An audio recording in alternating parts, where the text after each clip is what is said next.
और नीचे वाले का ई कितना निकल रहा है 9 वोल्ट। अच्छा, सभी सेल की क्या खासियत होती है? ये सभी सेल के अंदर उसका आंतरिक प्रतिरोध होता है, और आंतरिक प्रतिरोध निर्भर करता है किस पे? आंतरिक प्रतिरोध निर्भर करता है सेल के अंदर जो भी आपका मटेरियल है लवण के रूप में, उस पर क्या करता है? उस पर निर्भर करता है सेल के अंदर जो है मटेरियल है या जो इलेक्ट्रोड है वो किस प्रकार का है। इसका जो आंतरिक प्रतिरोध है यानी आर, इसका जो आर है वो कितना आपको गिवन है? इसका आर गिवन है आपको 1 ओम नीचे वाले सेल का, और ऊपर वाले आर का, और ऊपर वाले सेल का जो आर है यानी आंतरिक प्रतिरोध वो कितना दे रखा है आपको? 2 ओम। कितना दे रखा है? 2। ठीक, आर से जो है देखो, इसे हम क्या कर रहे हैं? छोटे आर से क्या कर रहे हैं? डिनोट करते हैं आंतरिक प्रतिरोध को। ठीक, अच्छा अब यहाँ से देखो, यहाँ से ये तार निकला, यहाँ से ये तार निकला प्लस वाले साइड से, इधर मान के तो क्या था इसका? प्लस वाला साइड। ये क्या था आपका? प्लस वाला साइड। ठीक, करंट यहाँ से पास आउट हुआ। अब ये दोनों धारा क्या होगी? एक जगह जाके मिल गई। ठीक, और जिस जगह पे ये मिली उस पॉइंट का नाम क्या था? ए। उस पॉइंट का नाम क्या दिया हमने? ए। फिर वो आगे चल गई, फिर एक जगह और बैंड होगी, क्या होगी? एक जगह और मुड़ गई। जहां मुड़ी उस पॉइंट का नाम हमने क्या दिया? उस पॉइंट का नाम जो है, मतलब यहाँ से सीधा निकल रही है तो उस पॉइंट का नाम दे दिया हमने सी। जहाँ पे बैंड हो रही है, यहाँ पे मान लो यहाँ पे ये मुड़ रही है हमारा सी। फिर यहाँ से आगे गई तो फिर इसके अंदर क्या निकल गया?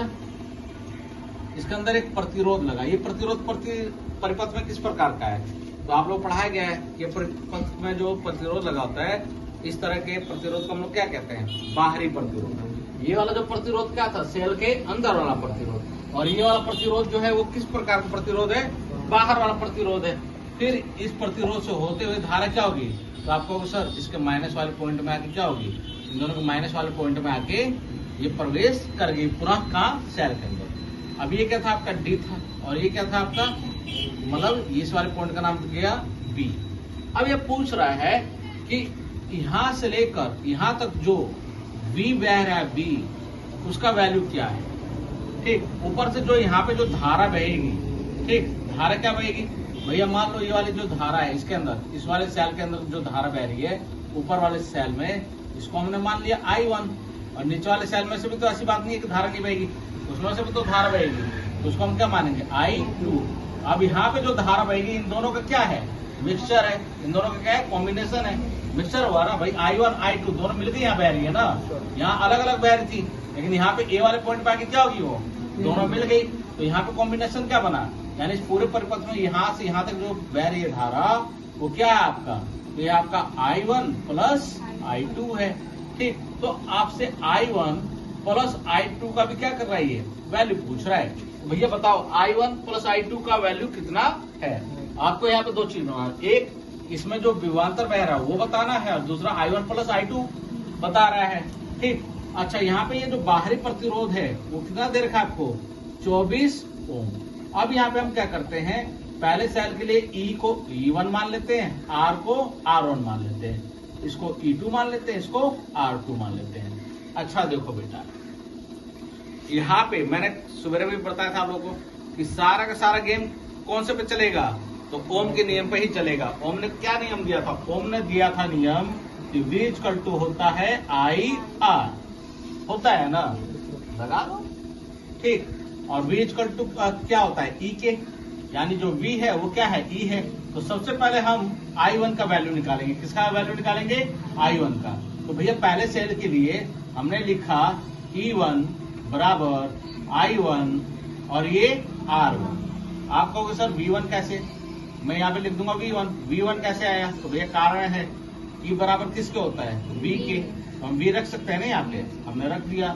V1 बराबर I1 और ये हो गया R1। V1 दे रखा है आपको, तो आपको हाँ सर 11 वोल्ट दे रखा, तो रख दो भैया 11 वोल्ट। 11 I1 क्या है? तो निकालना है। R1 कितना दे रखा है? आंतरिक प्रतिरोध यहाँ पे 2। मैथमेटिक्स जानते ही हो, जो चीज यहाँ पे गुणा में है वो उधर जाके क्या हो जाएगी? भाग में। तो 11 और ये क्या हो जाएगा? बट्टे 2, और ये वैल्यू किसका आ गया?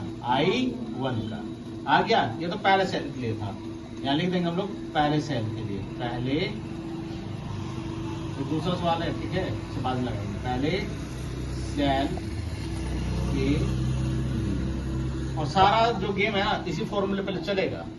ठीक, हमारा जो है डायग्राम अलग अलग हो सकता है, काफी जटिल हो सकता है, बस आपको क्या पकड़ना है, धारा पकड़ के चलना है। ठीक, धारा पकड़ लिया आप लोग, सब कुछ पकड़ लिए। ठीक, अब दूसरा क्या है हमारा, हम लिखेंगे दूसरे सेल के लिए, दूसरे सेल ये, ठीक है, निकाल दो। दूसरे सेल के लिए क्या हो जाएगा, तो आपको सर ये सब 2 2 2 हो जाएंगे, यानी यहाँ पे क्या हो जाएगा, E2 equal to I2 R2, ये बराबर किसके होता है, V के, यानी V2 बराबर I2 और R2। V2 दे रखा है तो G दे रखा है, या 9 वोल्ट दे रखा है तो 9 लिख दो। I2 दे रखा है, G नहीं निकालना है। R2 दे रखा है आपको, तो हाँ R2 दे रखा है, कितना दे रखा है, 1 ओम दे रखा है। 1 उधर जाएगा, क्या हो जाएगा भाग में, और नीचे क्या होता है, इसका वैल्यू नहीं माना जाता है 1 का, यहाँ पे कितना आ जाएगा आपका, 9 आ जाएगा। और धारा किसमें नापते हो आप लोग, तो आपका होगा सर एम्पियर में, यानी ये भी एम्पियर में निकला और ये भी क्या निकला, एम्पियर में। अब देखो यहाँ से हम क्या करेंगे, I1 और I2 का सबसे पहले वैल्यू निकालेंगे। क्या निकालेंगे, I1 और I2 का वैल्यू। हम इस चीज को लिखेंगे, V बराबर होता है हमारा IR, ठीक है ना।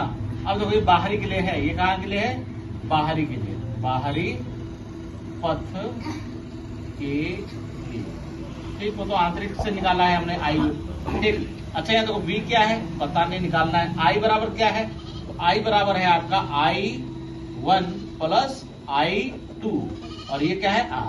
अच्छा, V बराबर क्या हो जाएगा, I1 कितना है आपका, तो आपका होगा सर I1 है हमारा 11/2, I2 कितना है, तो आपका होगा सर I2 जो है हमारा वो कितना है, 9, और इसका गुणा किससे है, R कितना है बाहरी वाला, तो आपका होगा सर 24 हो गया, 24 हो गया।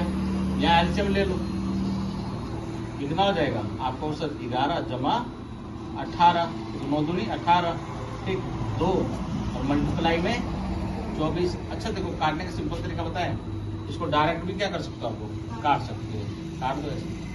कितने बार में गया, 12 बार में। ठीक, और 11 में 18 जुड़ गया 29, और 29 को गुणा किससे कर दो, 12 से, और 29 को 12 से गुणा करो क्या आ जाएगा आपका 348। और ये कितना आ गया आपका, V को हम किसमें नापते हैं, सॉरी V को किसमें निकालते हो आप लोग, तो वोल्ट में। किसमें निकालते हैं हम लोग, वोल्ट में। यानी बाहरी जो हमारे ये था वोल्ट, और सॉरी विभव, वो कितना आया हमारा 348 वोल्ट, और I1 प्लस I2 का वैल्यू कितना आया, वो आया गया आपका 29/2। ठीक, इसको लिख सकते हो यहाँ पे, ये कितना आया था हमारा, ये आया था 29/2, और क्या आया था 29/2 एम्पियर में। अगर पॉइंट में लिखना चाहो तो क्या आ जाएगा, 14.5 एम्पियर। ठीक है ना, क्योंकि 29 का आधा क्या होता है, 29 का आधा 14.5। ठीक है, क्लियर, और कहीं डाउट।